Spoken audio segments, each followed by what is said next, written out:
Welcome to this edition of BurnTech University, presented by United States Stove Company.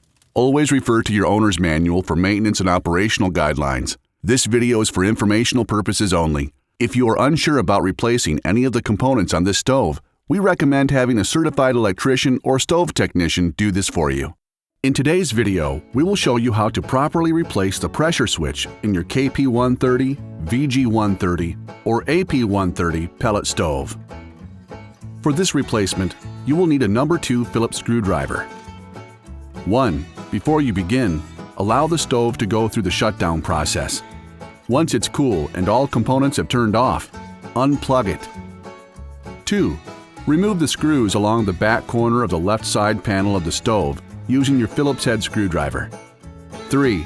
Remove the side panel by sliding it straight back to reveal the metal tabs along the inside of the panel. Angle the bottom of the panel outward and pull it down.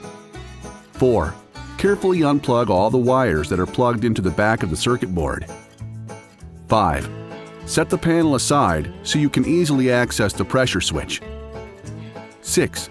Remove the 2 leads that are connected to the pressure switch. 7. Using your Phillips screwdriver, loosen and remove the 2 screws that hold the pressure switch in place. 8.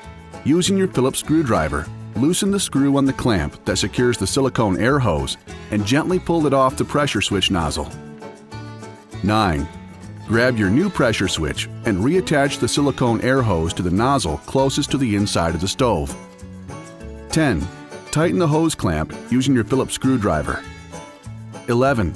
Replace the 2 screws that hold the pressure switch in place. 12. Replace the 2 wire leads that run from the wiring harness to the pressure switch. 13. Reconnect all the wiring from the wiring harness to the back of your circuit board. There is a wiring diagram available in your owner's manual for reference. 14. Lift the panel into place and be sure to line up the metal tabs with the corresponding openings and replace the 3 screws that secure the side panel to the stove. 15. Plug in your stove and turn it on to test the operation. Once again, this video is for informational purposes only. We strongly recommend a certified electrician or stove technician do any repairs for you.